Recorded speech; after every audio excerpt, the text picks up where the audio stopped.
Hello everyone. आज पंजाब, उत्तराखंड, जम्मू, हिमाचल सब बाढ़ की आड़ में आ चुके हैं। बट आपको पता है कि ये सिर्फ बारिश होने की वजह से नहीं हो रहा है, इसमें हम इंसानों का योगदान सबसे ऊपर है। तो आज इस वीडियो में मैं आपको वो दो बहुत ही इंपॉर्टेंट रीज़न बताना चाहती हूँ कि ये बाढ़ इतनी ज़्यादा क्यों बढ़ गई।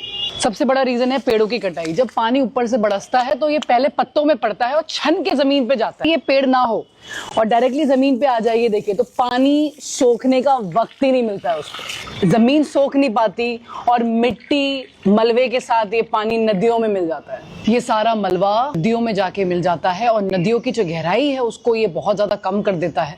और जब नदियों की गहराई कम हो जाएगी तो नदियां ओवरफ्लो करेंगी, ज्यादा पानी आता रहेगा, अगर ऊपर से भी बरसेगा तो वो ओवरफ्लो हो जाएंगी और ऐसे जो आसपास के गाँव है सारे बाढ़ में आ जाते हैं। इस पेड़ कटाई से बादल भी ज्यादा फटते हैं क्योंकि हवा में अब नमी ज्यादा है तो बादल जल्दी फट जाता है। इस बार उत्तराखंड में 40 से ऊपर बादल फटे हैं। दूसरा जो बहुत ही बड़ा रीजन है इस तरह की बाढ़ों का वो है अवैध खनन, इलीगल माइनिंग।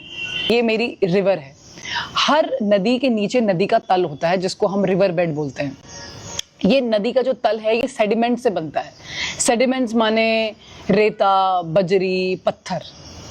अब रेता, बजरी, पत्थर बहुत जरूरी होता है, घर वर बन रहे हैं, हर जगह आपको चाहिए।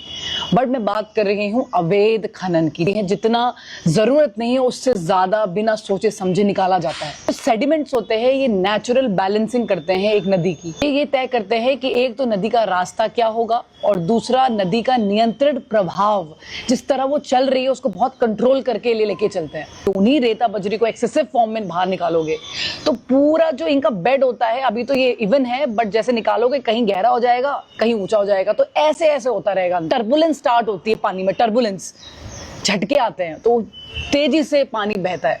अब तेजी से बहेगा और झटके आएंगे, जो उसका बाण होता है जैसे बोलते हैं एम्बैंकमेंट, वो टूट जाता है। और अगर बाण टूटेगा तो पानी कहाँ आएगा? जो आसपास के गांव है वहां आएगा। अगर नदियों में ऊपर से पानी बरस रहा है लगातार, लेकिन नदियां अगर बैलेंस है, नदियों की गहराई ठीक ठाक है, मलबे की वजह से गहराइयों में कुछ फर्क नहीं पड़ा, तो बाढ़ नहीं आएगी।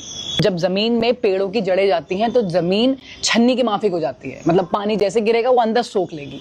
लेकिन अगर पेड़ नहीं है तो जमीन बिल्कुल कड़क हो जाएगी, पानी ऊपर ऊपर से बह के निकल जाएगा। यही सबसे बड़ा रीजन होता है बाढ़ आने का।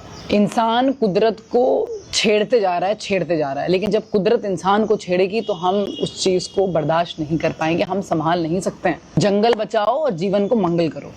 Thank you.